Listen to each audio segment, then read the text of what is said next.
सो सबको जय मसीह की। तो आइए दोस्तों, सर्वप्रथम हम सभी विश्वासियों मिलकर पिता परमेश्वर की आराधना को करते हैं। पिता परमेश्वर के गीतों को गाकर पिता परमेश्वर से आशीष प्राप्त करते हैं। और मैं आशा करता हूँ कि ये गीत के द्वारा पिता परमेश्वर आपसे बात करेगा। शब्दों के वाक्यों को गहराई से समझना दोस्तों, और कोशिश करना इस गीतों को अपने घर पर बैठकर तैयारी करने का, और इस गीतों के द्वारा पिता परमेश्वर से बातें करने का। और मुझे उम्मीद है कि आप इस समय परमेश्वर के जो आराधना है, गीत है, उसे सीख रहे होंगे। तो आइए दोस्तों, हम सभी मिलकर परमेश्वर की महिमा, आदर, सम्मान को गीतों के द्वारा पिता परमेश्वर को देते हैं। धन्यवाद आसमानी पिता परमेश्वर। पिता, हम जो गीत को गाने जा रहे हैं, प्रभु हमें आशीष देना, हमसे संगति रखना और हमसे बातें करना पिता।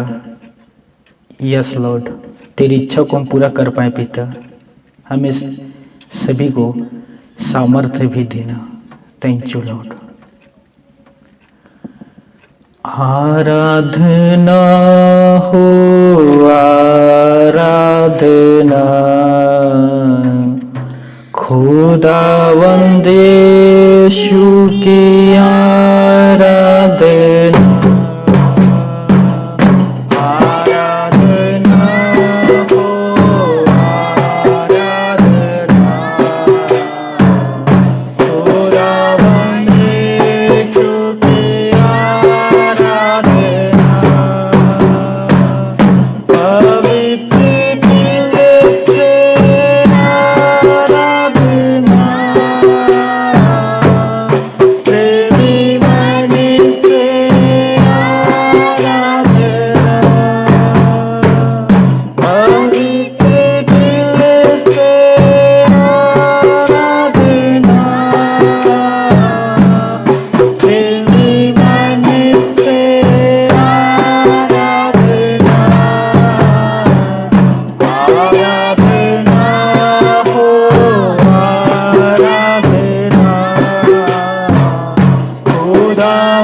धन्यवाद पिता, शुक्र आसमानी पिता परमेश्वर।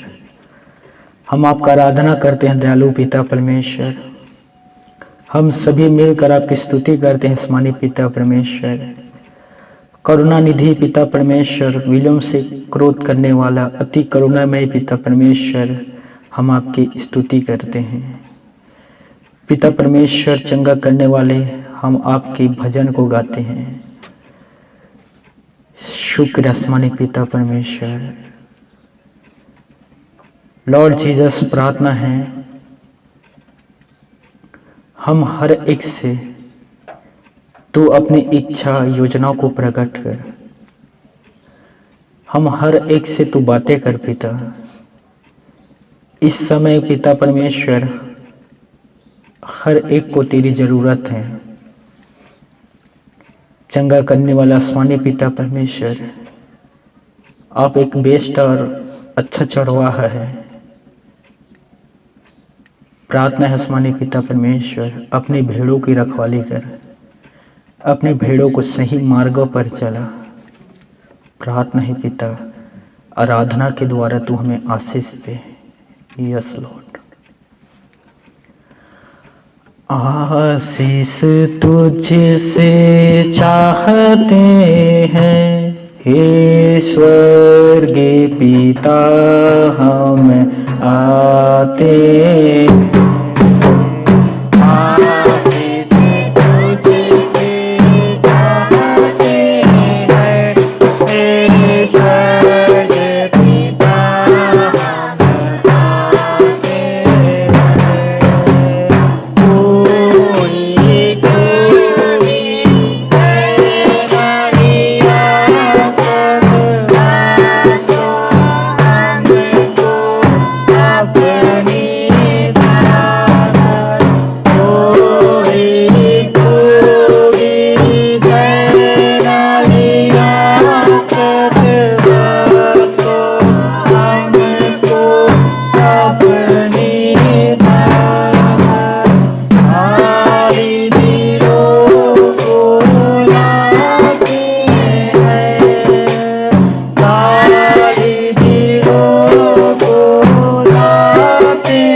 Praise the Lord.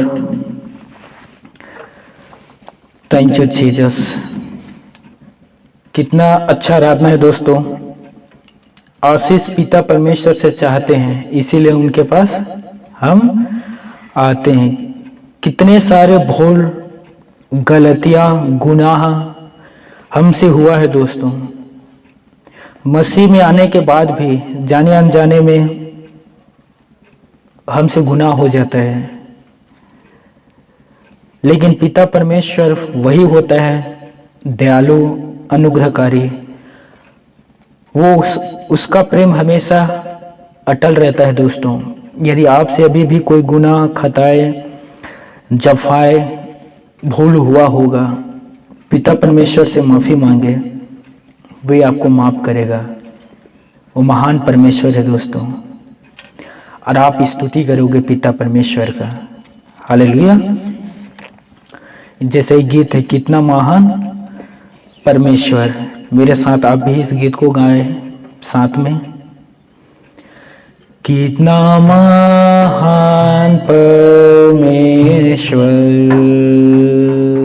कितना महान परमेश्वर,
धन्यवाद पिता, महान पिता परमेश्वर, महिमामय पिता परमेश्वर।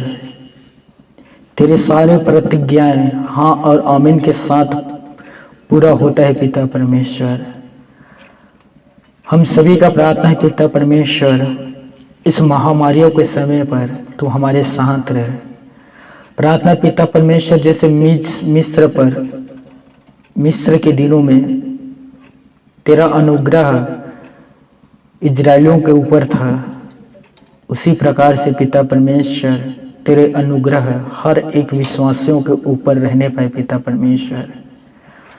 प्रार्थना है आसमानी पिता परमेश्वर, हम सभी के साथ रहना पिता। हम अपने हाथ को तेरे ओर सर्वदा उठाते रहेंगे पिता। हमेशा हम तुझ पर भरोसा रखेंगे। तू हमारा पिता है पिता, हम तेरे संतान हैं। आसमानी पिता परमेश्वर, सदा तेरा सामर्थ्य जो भुजबल है हमारे सिर के ऊपर रहे पिता। जैसे मुर्गी अपने बच्चों को संभालता है आसमानी पिता परमेश्वर, वैसे तू भी हर एक को संभालना पिता परमेश्वर। अपने पंखों के नीचे पर रखना पिता परमेश्वर। तू हमारा शरण स्थान और बल है पिता। हम तुझ पर हमेशा भरोसा रखेंगे पिता। धन्यवाद प्रार्थना को सुनने के लिए पिता। इन सभी प्यारे भाई बहनों के लिए भी दुआ करता हूँ पिता परमेश्वर, जो किसी प्रकार के भूल या गुनाहों में हैं पिता, उनके मन को तू लौटा ला, वे मन को फिराने पाए पिता। उन्हें फिराने वाले आत्मा प्रदान कर पिता।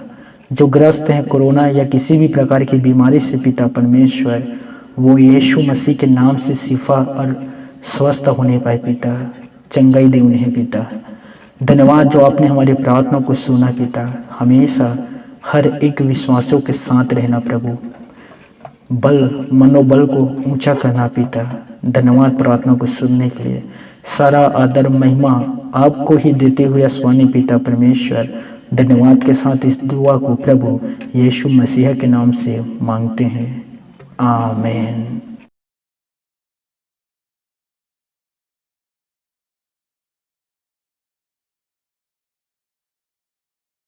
तो सभी को एक बार फिर से जय मसीह की। पिता परमेश्वर और हमारे उद्धारकर्ता, मुक्तिदाता, शांति के राजकुमार प्रभु यीशु मसीह के नाम में मैं अगेश्वर वर्मा एक बार आप सबको फिर से दिल से सलाम और स्वागत करता हूं। पवित्र कलाम वचन पर जाने से पहले मैं कुछ काउंसलिंग सलाह देना चाहता हूं आप सभी को। कोविड-19 कोरोना वायरस के विषय में कुछ अफवाहें फैले हुए हैं, जिसे सुनकर बहुत से लोग हैं जो डर रहे हैं और वैक्सीन जो कोरोना का दवाई है उसे लेना नहीं चाहते। जैसे अभी 45 साल के उम्र के ज़्यादा जो 45 साल से उम्र है उन्हें वैक्सीन लगाना था, परंतु बहुत से ऐसे जो डर के कारण, अफवाहों के कारण वैक्सीन नहीं लगा रहे हैं।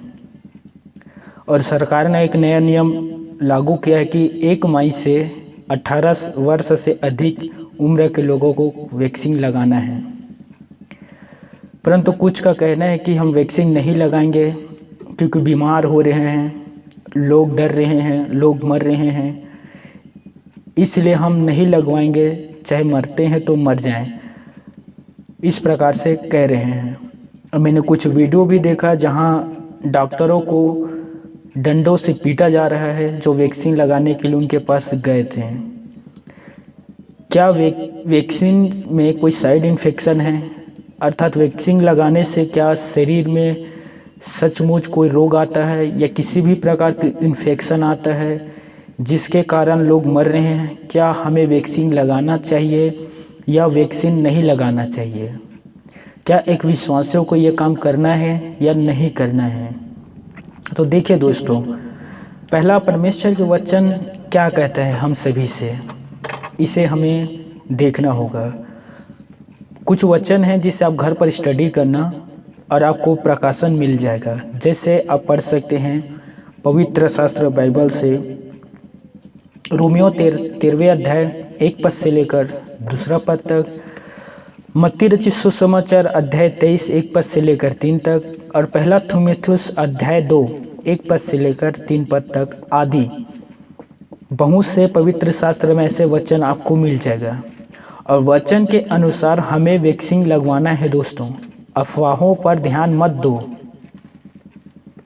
सरकार का गाइडलाइन है कि 1 मई से 18 वर्ष से अधिक उम्र के लोगों को वैक्सीन लगवाना है और ये आपका जिम्मेदारी और कर्तव्य है कि जब आपका समय आता है, आपके पारी आता है, तो आप वैक्सीन को लगाइए। इसमें कोई भी साइड इन्फेक्शन नहीं है। मैंने कुछ डॉक्टर से बात किया आज ही, तो उन्होंने भी कहा कि वैक्सीन लगवा सकते हैं और ये शरीर में काम करेगा और आपके लिए एक रक्षक है दोस्तों। उन्होंने कहा, डॉक्टरों ने, कि वैक्सीन लगाने के बाद भी कोरोना हो सकता है। दो डोज है, अर्थात 2 बार आपको वैक्सीन लगेगा। दवाई एक लगेगा, एक 28 दिन के बाद 40 दिन के भीतर में लगना होता है। 2 डोज लगेगा आपको, अर्थात 2 बार आपको दवाई लगाया जाएगा। उसके बाद भी 2 हफ्ते तक आपको कोरोना होने का संभावना है। उसके बाद 2 हफ्ते के बाद आपके शरीर पर कोरोना नहीं आएगा दोस्तों। यदि कोरोना भी आ जाता है तो आपको हॉस्पिटल जाने की ज़रूरत नहीं पड़ेगा। बहुत सारे वैक्सीन है जो काम कर रहे हैं, कोई 80% काम कर रहा है तो कोई 90% काम कर रहा है, लेकिन हर एक वैक्सीन है जो काम कर रहा है। इसका अर्थ ये भी ना समझ लेना कि हम पहला वैक्सीन का डोज लगवाएं, हमारे शरीर पर लगा दिया, अब हमें कोरोना नहीं होगा। आपको कोरोना हो भी सकता है। उस डॉक्टर ने कहा कि पहला डोज लगाने के बाद 2-3 दिन के बाद भी आप संक्रमित हो सकते हैं यदि किसी के संपर्क में आने से। तो इसका अर्थ यह ना समझना कि हमें वैक्सीन लग गया अब हमें कोरोना नहीं होगा, हम दिन दहाड़े घूमेंगे, जिधर चाहते हैं उधर जाएंगे, लोगों के संपर्क में आएंगे, तो आप गलत फहमी पर हो, आपको कोरोना हो सकता है।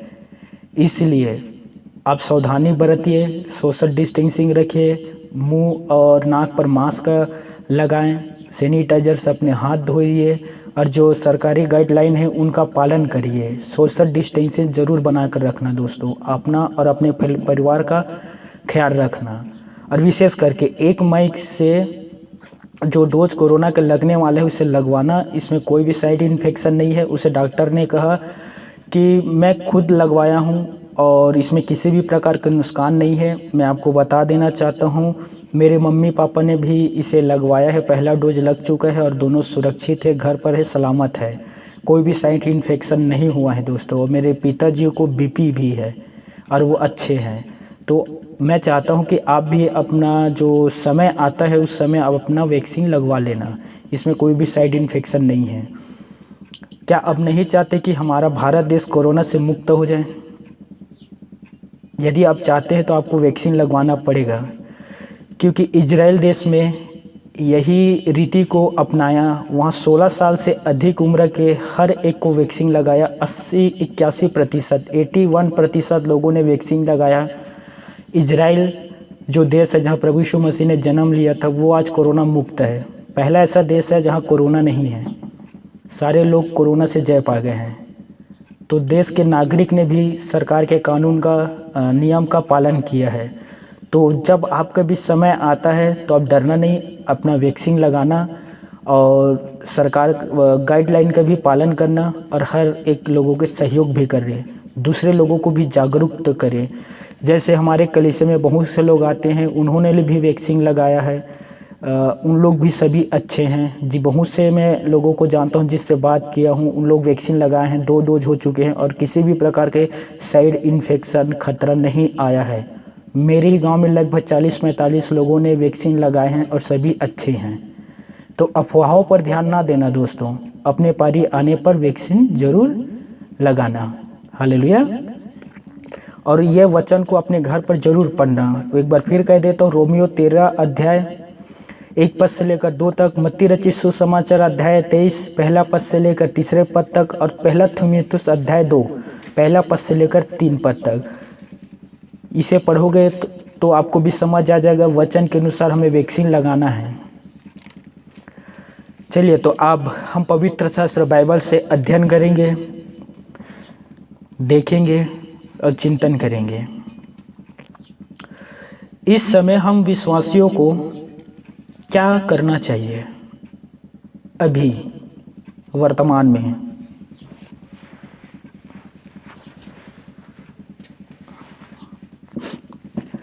मैं एक बार फिर पूछना चाहता हूँ आप सभी से, इस समय हमें क्या करना चाहिए? कौन सा काम है जो हमें करना चाहिए? अब मेरे साथ निकालना पवित्र शास्त्र वचन से फिलिपियों के पत्री 4 अध्याय 6वें वचन।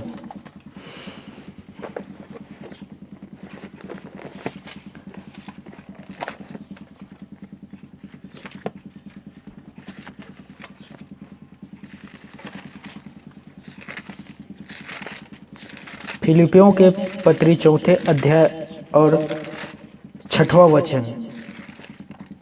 जी, वचन पर लिखा है, किसी भी बात की चिंता मत करो, परंतु हर एक बात में तुम्हारे निवेदन, प्रार्थना और विनती के द्वारा धन्यवाद के साथ परमेश्वर के सम्मुख उपस्थित किए जाए। आसमानी पिता परमेश्वर अपने पढ़े गए वचन पर हम सभी को आशीष दे। अपने आँख को बंद करना दोस्तों। धन्यवाद आसमानी पिता परमेश्वर, मेरे पिता परमेश्वर, आज के इस महान वचन के लिए प्रार्थना करता हूँ। यस पिता परमेश्वर, हमारे ये जितने प्यारे भाई बहन सुन रहे हैं, उन सभी को आज के वचन से पिता परमेश्वर साहस देना, विश्वास जो है उसे दृढ़ विश्वास में बदलना। और प्रार्थना करता हूँ पिता परमेश्वर, आज के वचन के अनुसार वे ईश्वरीय प्रकाशन से भी भरना। और प्रार्थना है पिता परमेश्वर कि आज के वचन के जो संदर्भ है उसे भले भांति से समझने पाए। पिता परमेश्वर, वचन तेरा है, तू वचन है, और वचन के अनुसार अपने लोगों पर प्रकाशन देना। धन्यवाद पिता, प्रार्थना को सुनने के लिए यीशु मसीह के नाम से मांगता हूँ, आमीन। हालेलुया। वचन कहता है दोस्तों, किसी भी बात की चिंता मत करो,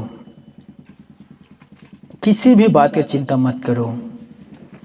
इस समय चिंता से बढ़कर प्रार्थना की आवश्यकताएं हैं और हमें प्रार्थना करना होगा इस समय ज़्यादा से ज़्यादा। हालेलुया।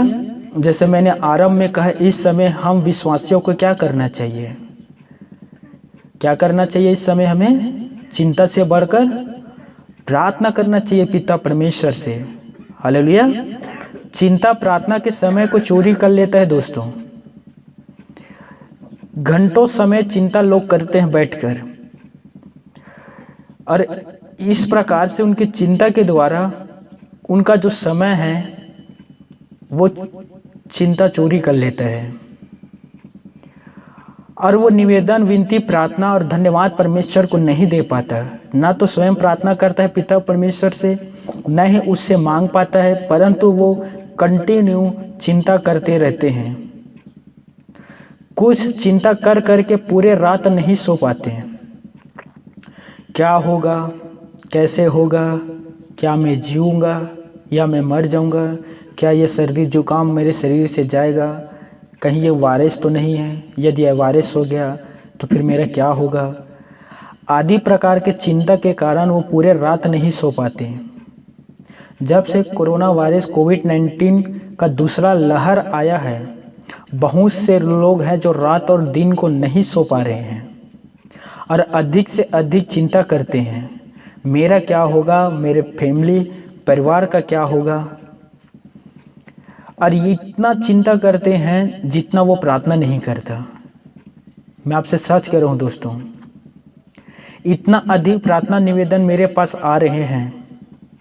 अब बहुत ज़्यादा लोग डर रहे हैं और कह रहे हैं कि क्या करें, हमें कुछ समझ में नहीं आ रहा है। ना तो प्रार्थना करने के मन कर रहा है, ना बाइबल पढ़ने का मन कर रहा है, सर्दी है, जुकाम है, सिर दर्द हो रहा है, समझ नहीं आ रहा है कैसे करें, क्या करें। कल ही एक सिस्टर का फ़ोन आया था मेरे पास, उसने कहा कि मुझे बहुत अधिक डर लग रहा है। मैंने कहा क्या परमेश्वर से डर लग रहा है? उसने कही नहीं भैया, कोविड-19 से डर लग रहा है, कोरोना वायरस से डर लग रहा है। किससे डरना चाहिए दोस्तों? मैं आपसे एक सवाल पूछता हूँ, किससे डरना चाहिए, कोविड-19 से या पाप से? किससे डरना चाहिए? एक बार फिर पूछता हूँ, कोविड-19 से जो शरीर को नष्ट कर सकता है या पाप से जो आत्मा को अनंत जीवन के लिए नरक लेकर जा सकता है? कौन सबसे ज़्यादा घातक और खतरनाक है, कोरोना वायरस या पाप? कौन खतरनाक है दोस्तों, कोरोना वायरस या पाप? आपको कौन लगता है? देखिए, वायरस शरीर में आएगा, शरीर को नष्ट कर सकता है, लेकिन पाप है जो आत्मा पर जाता है और आत्मा को अनंत जीवन के लिए नष्ट कर सकता है। यीशु नसरी ने कहा था मत्ती रचित सुसमाचार अध्याय 10 के 28 पद में, जो शरीर को घातक कर सकता है, जो शरीर को नष्ट कर सकता है, उससे ना डरना, परंतु उसी से डरना जो शरीर और आत्मा दोनों को नरक में नष्ट कर सकता है। मेरे प्यारे भाइयों और बहनों, पाप इतना बड़ा घातक खतरनाक बीमारी है दोस्तों, जो आत्मा को लेकर अनंत जीवन के लिए नरक में जा सकता है। आप सभी इस वचन को जानते हैं जो रोमियो 6 के 23 पद पर लिखा है, पाप का मजदूरी मृत्यु है। और आपको पता है कि एक बार जिसे मृत्यु का मजदूरी मिल चुका है या मिलने वाला है, वे कभी भी नरक से 1 इंच भी ऊपर नहीं उठाया जाएगा।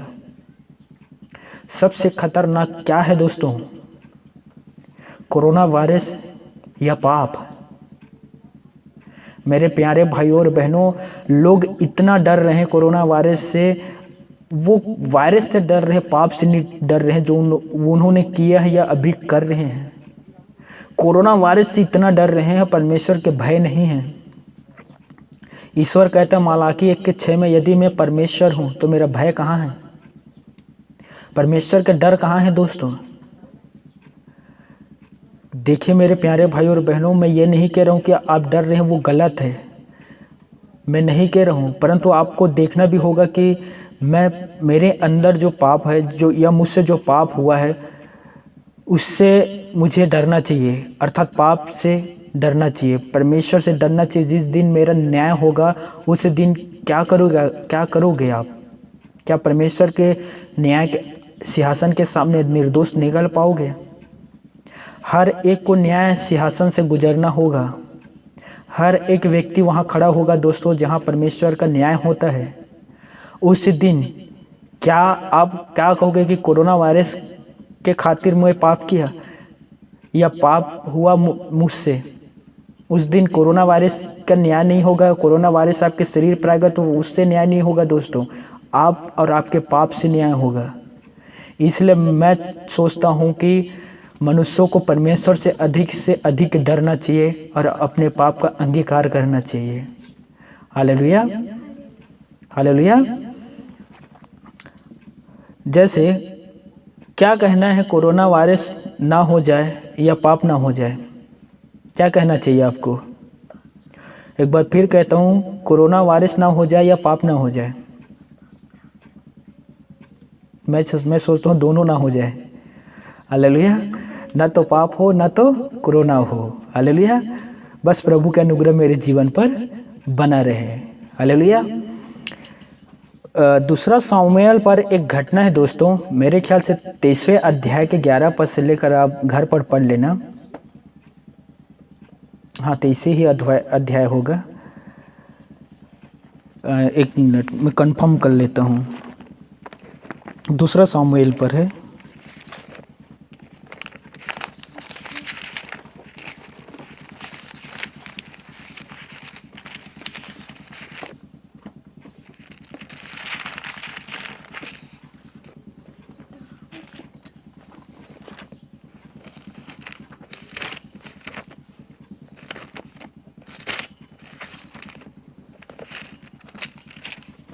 चौबीस अध्याय है, हाँ 24 है।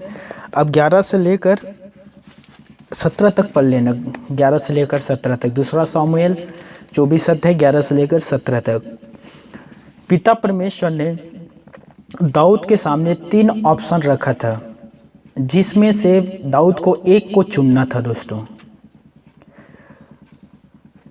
पिता परमेश्वर ने अपने भविष्यद्वक्ताओं के द्वारा दाऊद के पास एक संदेश भेजा और उस भविष्यद्वक्ता दाऊद के पास गया। जब दाऊद सुबह उठा और जाकर कहा, परमेश्वर दाऊद तुझसे यह कहता है, इनमें से तू एक को चुन। पहला, क्या तेरे देश में 7 वर्ष का अकाल पड़े? दूसरा, क्या तेरा शत्रु 3 महीने तक तेरा पीछा करता रहे और 3 महीना तक तू उससे भागता रहे? तीसरा, या 3 दिन का महामारी पड़े? सोच विचार करके मैं अपने भेजने वालों को क्या जवाब दूं? भविष्यद्वक्ता ने दाऊद से यह बात को कहा। अब दाऊद सोच में पड़ गया, किसे मैं चुनूं? 7 वर्ष का अकाल को चुनूं या 3 महीने तक मैं अपने शत्रु से भागता हुआ फिरूं, या फिर 3 दिन का महामारी को चुनूं? दाऊद सोच में पड़ा हुआ था। फिर दाऊद ने एक निर्णय लिया, मैं 7 साल का अकाल नहीं सह सकता, 3 महीना मैं अपने शत्रु से क्यों भागूं? तो उसने चुना कि 3 दिन का महामारी को मैं चुनता हूं, क्योंकि परमेश्वर की दया बहुत बड़ा है। अब आपके सामने परमेश्वर पिता 3 ऑप्शन रखता है, उसमें से आप क्या चुनोगे दोस्तों? क्या चुनोगे? पहला, मुझे पता है, मैं जानता हूं आप किसे चुनोगे, फिर भी एक बार मैं पूछता हूं। पहला ऑप्शन आपके पास रखेगा, ठीक है, कोरोना वायरस। दूसरा ऑप्शन रखेगा पाप और तीसरा ऑप्शन रखेगा जीवन। ठीक है, तो आप किसे चुनोगे? जी, एक बार फिर कहता हूँ, पहला ऑप्शन रहेगा कोरोना वायरस, दूसरा ऑप्शन है पाप और तीसरा ऑप्शन है जीवन। तो ये अनंत जीवन है, किसे चुनोगे? अब मुझे पता है आप कहोगे तीसरा को, जो जीवन है, मैं जीवन को चुनूंगा। परंतु तीसरा जो ऑप्शन को आपने चुना है, जो जीवन है दोस्तों, तो ये जीवन को चुने हो आप, तो इसके लिए आपको उसी प्रकार से चलना भी होगा, अर्थात आपको पाप करना नहीं होगा। यदि आप पाप करते हैं तो फिर वो जीवन आपको नहीं मिलेगा। जीवन को प्राप्त करने के लिए आपको आज्ञा का पालन करना पड़ेगा, कमांड का, जो आज्ञा है दोस्तों। और बिना आज्ञा के पालन किए हुए आप जीवन में प्रवेश नहीं कर सकते। यीशु ने कहा था, मैं तुमसे सच कहता हूँ, जो कोई परमेश्वर की आज्ञा का पालन करता है, अनंत जीवन उसी का है। किसका है? जो आज्ञा का पालन कर रहा है। हालेलुया। तो समझ लीजिए दोस्तों, आपके पास 3 ऑप्शन था, जिसमें से आपने जीवन को चुना है। तो जीवन को चुना है तो आज्ञा के पालन करो, तो ही उस जीवन पर प्रवेश करोगे। कोरोना आपके शरीर पर आए ना आए, लेकिन मैं चाहता हूं कि पाप आपके शरीर पर ना आए। जिस दिन पाप आया उस दिन आपके जीवन आपके हाथ से चला गया, आपने उसे खो दिया। इसे आप याद रखना। आगे हम वचन पर देखते हैं मेरे प्यारे भाइयों और बहनों। इसके लिए हमें अधिक से अधिक समय प्रार्थना में बिताना होगा। जैसे मूसा के समय पर जब महामारी आया, या मेढकों का आक्रमण हो या टिड्डियों का आक्रमण हो मिस्र पर, अब निर्गमन पढ़ लेना। तो मूसा क्या करता था उस समय दोस्तों, जब महामारी मिस्र पर आया, जब आगे जाकर आप पढ़ना महामारी इजराइलों पर आया, तो मूसा क्या करता था उस समय? वो प्रार्थना करता था दोस्तों। आप देखना, जितना महामारी आया है उस समय मूसा अपना पिता परमेश्वर के पास जाता था और प्रार्थना करता था कि हे आसमानी पिता परमेश्वर, अब्राहम, इसहाक, याकूब का परमेश्वर, आपने बाप दादों से प्रतिज्ञा बांधा था कि मैं तुम्हारे वंश को आकाश के किनकों के समान बढ़ाऊंगा, माफ करना, आकाश के तारों के समान अधिक बढ़ाऊंगा और समुद्र के बालू के रेती के समान बढ़ाऊंगा। अपने प्रतिज्ञा को याद कर। और मूसा प्रार्थना करता था, जब अन्य जाति को लोग सुनेंगे तो क्या कहेंगे। और इस समय हम क्या कर रहे हैं दोस्तों? इस महामारी के समय टाइम पास, चले कुछ समय तो सीरियल देख लेते हैं, चले कुछ समय है तो फिर किसी के साथ गप्पा ही मार लेते हैं। क्या करें, समय बहुत अधिक है, घर पर बोर हो रहे हैं, पड़ोसी के घर जाकर 4 घंटा बात कर लेते हैं। मैं नहीं कह रहा हूँ कि यह सब चीज़ गलत है, एक समय निर्धारित करिए, कुछ घंटा कुछ मिनट आप दीजिए, लेकिन उससे भी अधिक समय आपको परमेश्वर को देना होगा। दानियल के जीवन को देखिए दोस्तों, दानियल ऐसे परमेश्वर के महान दास थे जो प्रार्थना के लिए किसी भी प्रकार के समय को व्यर्थ जाने नहीं देते थे। इतना अधिक प्रार्थना करता था कि प्रार्थना ही इनके शक्ति था दोस्तों, और प्रार्थना को वो उन लोग किसी भी काम के लिए नहीं छोड़ता था, चाहे उनके लिए उनका जान ही क्यों ना ले दें। दानियल के पुस्तक पढ़कर देख लेना। मेरे प्यारे भाइयों और मेरी बहनों, हमें भी इस समय मूसा के जैसे या दानियल के जैसे या तो प्रभु यीशु मसीह के जैसे अधिक से अधिक प्रार्थना में बिताना होगा। हमें तो स्वयं अपने लिए और अपने परिवार के लिए, अपने फैमिली के लिए प्रार्थना करना है, साथ में उन सभी अविश्वासों के लिए भी प्रार्थना करना होगा दोस्तों, जैसे मूसा करता था। मूसा मिस्र के लिए भी प्रार्थना किया है, इजराइलों के लिए भी प्रार्थना किया है। हालेलुया। तो हमें भी हर एक विश्वासी भाई बहन के लिए और साथ में अविश्वासी भाई बहन के लिए भी प्रार्थना करना होगा। आमीन। प्रभु की महिमा हो। प्रार्थना यीशु के साथ बातचीत करना है दोस्तों। हम प्रार्थना करते हैं तो अर्थात हम यीशु से बात कर रहे हैं और प्रभु से उन सभी बातों को रखते हैं जो आज पृथ्वी पर हो रहा है, जिसे यीशु मसीह पहले से जानता है। जितना अधिक समय आप प्रार्थना में यीशु के साथ बिताओगे, उतने ही आप प्रभु के सामर्थ्य और प्रकाशन में और उसके ज्योतिमय तेज में बढ़ोगे दोस्तों। जैसे जितना अधिक आप आग के पास बैठे रहोगे, उतने ही अधिक आपके शरीर गर्म होता जाता है। राइट, बात सही है। जितना अधिक आप आग के पास बैठोगे, उतना ही आपके शरीर गर्म होगा। वैसे ही जितना आप प्रार्थना पर बैठोगे और जितना समय आप प्रार्थना में यीशु मसीह को दोगे, उतने ही आपके अंदर ज्योति बढ़ेगा, उतने ही आपके शक्ति में आपके शरीर में सामर्थ्य बढ़ेगा और आप एक शक्तिशाली व्यक्ति बनते जाओगे दोस्तों। जितना यीशु के नज़दीक आप जाओगे, उतने ही आप शक्तिशाली बनोगे, क्योंकि यीशु ज्योति है दोस्तों। और जितने उसके नज़दीक जाते हैं, उनके अंदर भी ज्योति आता है। जैसे निर्गमन पर हम पढ़ते हैं कि मूसा 40 दिन और 40 रात परमेश्वर से बातें किया, तो उसके चेहरे पर एक रोशनी आ गया था, जिसके लिए उसने एक सिर ढक लिया गया था, ओढ़ना ओढ़ लिया गया था। लेकिन हम जितने यीशु मसीह के पास जाते हैं, प्रार्थना में संगति करते हैं यीशु मसीह से, उतने ही हमारे आत्मिक जो आत्मा है हमारे जो ना, वो बढ़ता है दोस्तों ज्योति में। तो मैं सोचता हूँ कि प्रार्थना करना आपके आत्मा के लिए लाभदायक है। अब आप ही सोचिए कितना समय हमें प्रार्थना में बिताना चाहिए। अब हालेलुया। अब मेरे प्रचार सुनकर कुछ भाई कहेंगे मुझे बहुत अच्छा मोटिवेशन मिला, प्रेरणा मिला, मैं काम करता हूँ 4 घंटा प्रार्थना में बिताऊंगा, और दूसरे दिन फिर फुसकी हो जाएंगे आधा घंटा मुश्किल से। कुछ दिन पहले एक भाई का मेरे पास फ़ोन आया, लगभग उसने कहा 4 या 5 साल हो गए मुझे प्रभु यीशु मसीह पर विश्वास किया हुआ, परंतु मैं अपनी बीमारी से अच्छा नहीं हो रहा हूँ, मैं ठीक नहीं हो पा रहा हूँ, पता नहीं मैं क्यों ठीक नहीं हो रहा हूँ, आप मुझे बताओ। मैंने उससे यही पूछा, कितने समय तक प्रार्थना करते हैं, कितने घंटा प्रभु यीशु मसीह को प्रार्थना में देते हैं। उसने कहा कि ज़्यादा से ज़्यादा मैं जो समय है जो प्रभु यीशु मसीह को देता हूँ वो 5 मिनट है। अब मुझे बताओ 5 मिनट में आप शुरू कहाँ से करोगे और अंत कहाँ करोगे? तो ये नहीं होता मेरे दोस्तों। 5 मिनट हम कितना देर प्रार्थना कर लोगे? कुछ है जो 30 सेकेंड में प्रार्थना समाप्त कर देते हैं। यीशु के नाम से आता हूँ, ये दे दे, आमीन, बस। मेरे प्यारे भाइयों और बहनों, ऐसा नहीं होना चाहिए, और इस समय तो बिल्कुल नहीं होना चाहिए। इस समय आपको अधिक से अधिक प्रार्थना में अपने आप को जोड़ दीजिए।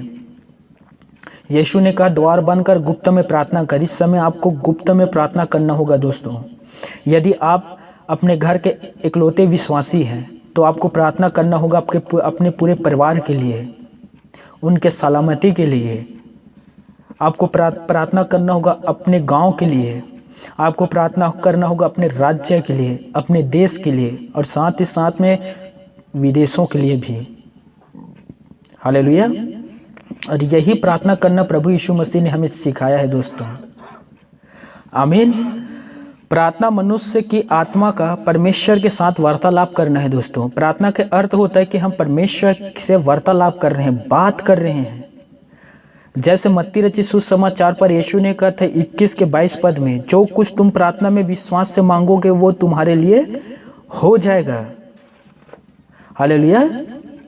जिनका ये विश्वास होता है कि हम प्रार्थना में हाथ उठाकर परमेश्वर से मांगते हैं, जिनका ये विश्वास होता है, तो याद रखना दोस्तों, जब हम प्रार्थना में हाथ उठाते हैं तो वो उस हाथ को उसके ओर हाथ उठाते हैं, और उसके हाथ जो पिता परमेश्वर के हाथ है वो सारे संसार को हिला सकते हैं। वो सामर्थ्य है पिता परमेश्वर के हाथ में। यिर्मयाह 10 के 10 में कहता है कि परमेश्वर जीवित है और उसके प्रकोप से पृथ्वी कांप उठते हैं, और जाति जाति के लोग उसके क्रोध को सह नहीं सकते हैं। हालेलुया। परमेश्वर के प्रकोप से पृथ्वी कांप जाता है दोस्तों। तो याद रखना कि हम प्रार्थना में जो हाथ उठा रहे हैं परमेश्वर के ओर से, तो उस परमेश्वर के ओर हाथ उठा रहे हैं जो सारे संसार को हिला सकते हैं। हालेलुया। इसलिए मेरे प्यारे भाई और बहनों, इस महामारी के समय आप अधिक से अधिक समय परमेश्वर पिता को दीजिए प्रार्थना में। आप प्रार्थना में करोगे तो आपके आशा और विश्वास जो है ना वो बढ़ेगा। इस समय मैं जानता हूँ बहुत सारे लोग हैं जैसे सर्दी जुकाम सिर दर्द आदि प्रकार की समस्या आ रहे हैं। मेरे पास बहुत अधिक फोन आ रहे हैं, और उनमें से आधा लोग हताश और निराश हैं, कहीं हमें कुछ ना हो जाए करके। बहुत से लोग जैसे पहले कहा था सो नहीं पा रहे हैं। और आपको इसी समय यदि आपको हुआ है या नहीं हुआ है, मैं चाहता हूं कि आप प्रार्थना करें, और देखना आप प्रार्थना करोगे आपके अंदर एक आशा उत्पन्न होगा और आपके विश्वास बढ़ेगा, और आपको लगेगा कि कोई बात नहीं, जो भी समय है या जो भी मेरा अभी स्थिति है, यीशु मुझे संभाल लेगा। यीशु एक मेरा सहारा है। हालेलुया। मेरे प्यारे भाइयों और बहनों, इस महामारी के समय आप कितना समय प्रार्थना में परमेश्वर को दे रहे हैं? कितना समय दे रहे हैं दोस्तों? 24 घंटा में कितना समय? मुझे बताने की ज़रूरत नहीं है, जितना भी समय है परमेश्वर जानता है जो आप उसे देते हैं। मैं आपसे कहना चाहता हूँ, क्या प्रार्थना करने के लिए हमें बीमार होने की ज़रूरत है, रोगी होने की ज़रूरत है, या निर्बल होने की ज़रूरत है कि जब हम बीमार होंगे तो प्रार्थना करेंगे? क्योंकि बहुत से लोग तो ऐसे ही करते हैं, जब बीमार होते हैं तो ही प्रार्थना करते हैं। क्या बीमार पड़ना ज़रूरी है प्रार्थना करने के लिए?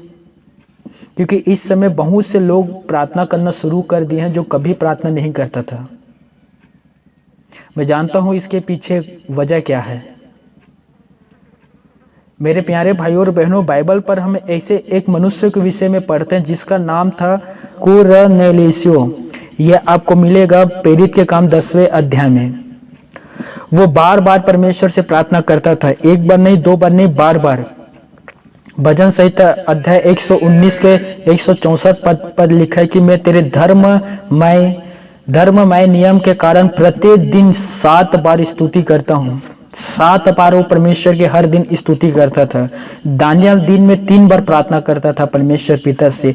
यीशु पूरे रात प्रार्थना करता था परमेश्वर पिता से। आप कितने घंटा प्रार्थना करते हैं पिता परमेश्वर से? आपका प्रार्थना का समय कितना है दोस्तों? जब आप प्रार्थना में बैठते हैं तो कितना घंटा हो जाता है आपको प्रार्थना करते हैं और आपको पता नहीं चलता है। जान लेना, सक्सेसफुल आदमी वही है जो सोचता है कि मैं आधा घंटा प्रार्थना करूंगा, या वो सोचता है कि मैं 1 घंटा प्रार्थना करूंगा और 2 घंटे में उठता है, तो समझ लेना वो सही रीति से पालन कर रहा है। वह परमेश्वर के आत्मा से भरा हुआ है। जो सोचता है कि आधा घंटा प्रार्थना करूंगा और 2 घंटे में उठता है, और जो ये सोचकर प्रार्थना में बैठता है कि मैं 1 घंटा प्रार्थना करूंगा और आधे घंटे या 20 मिनट में उठ जाता है, तो समझ लेना कि उसके आत्मिक जो जीवन वो ढप पड़ गया है, उसे घूना खा दिए गए हैं, उसे प्रार्थना पर मन नहीं लगता। उसे तो कब आमीन कहना है और आंख खोलना है, या तो आमीन कहना है और घर से बाहर निकलना है। आप किस में हैं दोस्तों? किसके अनुसार आप प्रार्थना कर रहे हैं? आपसे बेहतर आपको कोई नहीं जानता। क्या आपका प्रार्थना का समय बढ़ गया है? इस समय ऐसे विश्वासी होने के नाते आप शांत नहीं बैठ सकते दोस्तों। प्रभु यीशु मसीह के संतान होने के नाते आप शांति से कैसे बैठ सकते हैं? आप सोच रहे होंगे तो हम क्या करें? अब बहुत बड़े काम कर सकते हैं दोस्तों, विश्वासी और अविश्वासियों के लिए, और वो है प्रार्थना। कितने सारे निवेदन मेरे पास आए हैं, उनके लिए मैं कंटिन्यू प्रार्थना कर रहा हूँ। बहुत सारे लोग हैं जो शिफा पाएँ कोरोना वायरस से, बहुत सारे लोग हैं जो स्वस्थ होकर अपने घर चले गए हैं। तो हम बहुत कुछ कर सकते हैं प्रार्थना में दोस्तों, हमारे विश्वासी भाई बहनों के लिए। काम कभी बंद नहीं होता दोस्तों, चाहे कितनों भी बड़े संकट या आपदा विपत्ति या महामारी क्यों ना आ जाए, चाहे वो पजबान हो या कलीसिया के विश्वासी हो, वो प्रार्थना बंद नहीं कर सकता, बल्कि वो उसका प्रार्थना तो और बढ़ जाएगा। जितने बड़े बड़े प्रॉब्लम आएगा उतने ही ज्यादा प्रार्थना करेंगे। तो आप बहुत कुछ कर सकते हैं। ये ना सोचना कि इस समय हम क्या करेंगे, हम कुछ नहीं कर पाते हैं। बहुत कुछ कर सकते हैं प्रार्थना में। याकूब के पत्री अध्याय 15 के 16 पद, धर्मी जन के प्रार्थना के प्रभाव से बहुत कुछ हो सकता है दोस्तों, बहुत कुछ। आप प्रार्थना करें, क्योंकि हम प्रार्थना करते हैं जीवित प्रभु यीशु मसीह से, और यीशु जीवित है और वो बहुत कुछ कर सकता है। जो काम डॉक्टर के लिए, मनुष्यों के लिए असंभव है, वो डॉक्टर के लिए संभव है, प्रभु यीशु मसीह के लिए संभव है। इसलिए मेरे प्यारे भाई और बहनों, आप प्रार्थना करिए, प्रार्थना का आपके जो समय है उसे बढ़ाएं, और जितने निवेदन आपके पास आते हैं उन सभी के लिए प्रार्थना करें। जैसे हमने आरंभ में कहा था कि निवेदन, विनती, प्रार्थना, धन्यवाद के साथ परमेश्वर के समीप प्रस्तुत करो। हालेलुया। तो धन्यवाद देते हुए सारे निवेदनों को जो आपके पास आते हैं परमेश्वर के चरणों पर रख दीजिए। हम सिर्फ परमेश्वर के चरणों तक ले जा सकते हैं सारे निवेदनों को, आगे काम करना पिता परमेश्वर का है। हालेलुया। आज कितने हमारे भाई बहन हैं जो सच में सारे लोगों के लिए प्रार्थना कर रहे हैं, और ना सिर्फ वो प्रार्थना कर रहे हैं बल्कि पूरे परिवार प्रार्थना कर रहे हैं। आज ही मैं बात कर रहा था तो कहा कि सभी के लिए प्रार्थना कर रहे हैं। भैया बहुत प्रार्थना निवेदन आ रहे हैं, सबके लिए प्रार्थना कर रहा हूँ, और मेरा प्रार्थना जो है बढ़ गया है। पहले जो करता था उससे ज़्यादा समय अब प्रार्थना करता हूँ। तो मैं चाहता हूँ मेरे प्यारे भाई और बहनों, आप भी विश्वासी होने के नाते प्रार्थना करें, जितना हो सके सभी लोगों के लिए प्रार्थना करें। हालेलुया। यीशु ने अपने चेलों के लिए और आने वाले भविष्य में जितने उनके संतान हैं सभी के लिए प्रार्थना किया था। यूहन्ना रचित सुसमाचार अध्याय 17 घर पर पढ़ लेना। हमारे लिए भी दुआ किया था दोस्तों प्रभु यीशु मसीह। इब्रानियों 7 के 25 पर लिखे कि वो आज भी पिता परमेश्वर के दाहिने ओर बैठकर हमारे लिए प्रार्थना कर रहा है। यीशु मसीह के प्रार्थना के काम नहीं छूटा था। वो पृथ्वी पर था तो भी प्रार्थना कर रहा था, आज स्वर्ग पर है तो भी प्रार्थना कर रहा है मेरे प्यारे भाई और बहनों। और हमें भी प्रार्थना करना होगा मेरे दोस्तों, मेरे प्यारे भाई और बहनों। गंभीरता से इस समय को आप लिए, और देखिए मेरे प्यारे भाई और बहनों, कितने सारे लोग हैं जिनके पास कोई आशा उम्मीद नहीं है। आप प्रार्थना कर सकते हैं, उन्हें समझा सकते हैं, उसके अंदर एक आशा उत्पन्न कर सकते हैं। और मैं जरूर आपसे कहता हूं मेरे दोस्तों, आपके जो परिश्रम है, आपके जो प्रार्थना आप जो कर रहे हैं, लोगों को सांत्वना दे रहे हैं, दिलासा दे रहे हैं, एक दिन इसका प्रतिफल आपको बहुत बड़ा मिलेगा दोस्तों। हालेलुया। तो आज आप सभी निर्णय ले लीजिए कि मैं सभी के लिए प्रार्थना करूंगा, जितने निवेदन आएगा सबके लिए दुआ करूंगा, और अपना जो प्रार्थना का समय था उसे थोड़ा और बढ़ा दीजिए। हालेलुया। मैं आपसे सच कहता हूँ, जितने दूसरों के लिए प्रार्थना करोगे दोस्तों, उतने ही आपको खुशी मिलेगा, अंदर से आप उतने ही आनंदित अपने आप को महसूस करोगे। मैं तो करता हूँ दोस्तों। हालेलुया। और बहुत सारे ऐसे लोग हैं जिसे डॉक्टर ने जवाब दे दिया था कि ये अब नहीं बचेगा। एक रितेश नाम के यंग लड़का है, डॉक्टर ने कह दिया था कि कल सुबह तक ये नहीं रहेगा, कोरोना वायरस हो गया था उसे, रायपुर में भर्ती है। उनके लिए प्रार्थना किया दोस्तों, और आज वो अच्छा हो गया। हालेलुया। तो मेरा कहने का अर्थ है दोस्तों, आप किसी के लिए भी दुआ कर सकते हैं। हमारा प्रभु यीशु जीवित है, वो जरूर महान काम को करेगा। अपने आप को बंद करिए, मैं आप सबके लिए दुआ कर देता हूँ। हे मेरे आसमानी पिता परमेश्वर, प्रभु यीशु मसीह के नाम से, पाक नाम से, कुदूस नाम से एक बार फिर तेरे पवित्र चरणों पर आता हूँ। पिता परमेश्वर, इन सभी प्यारे भाई बहनों के लिए दुआ करता हूँ। प्रार्थना है जितने वचन को सुना पिता, उन सभी को प्रार्थना करने वाले, अनुग्रह करने वाले और सिखाने वाले आत्मा को दे पिता परमेश्वर, कि वे हर एक निवेदन, विनती, प्रार्थना को आहे भर भर के तेरे सामने प्रस्तुत करने पाए पिता परमेश्वर।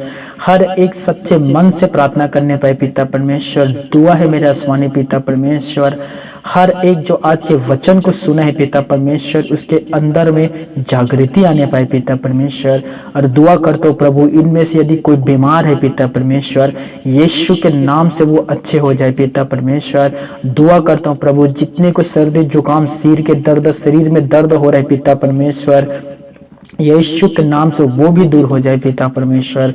छू ले प्रभु, touch Jesus name, yes Lord. साथ ही प्रार्थना करता हूँ पिता परमेश्वर, उन प्यारे भाई बहनों के लिए जिसे कोरोना हो गया है प्रभु, कोरोना से ग्रस्त हैं, यीशु मसीह के नाम से वो भी अच्छे हो जाए पिता। छू ले प्रभु, टच जीसस नेम। धन्यवाद पिता प्रार्थना को सुनने के लिए पिता परमेश्वर। आशीष दे हर एक को पिता परमेश्वर, सभी के साथ रहना पिता परमेश्वर, आपके वचन पर चलने के लिए अनुग्रह देना पिता परमेश्वर। धन्यवाद पिता हमारी प्रार्थना को सुनने के लिए। सारा आदर, महिमा, सम्मान, गौरव आपको ही देते हुए पिता परमेश्वर, धन्यवाद के साथ इस दुआ को प्रभु यीशु मसीह के नाम से मांगता हूँ, amen. God bless you all. प्रभु आप सभी को सलामत रखे, आमीन।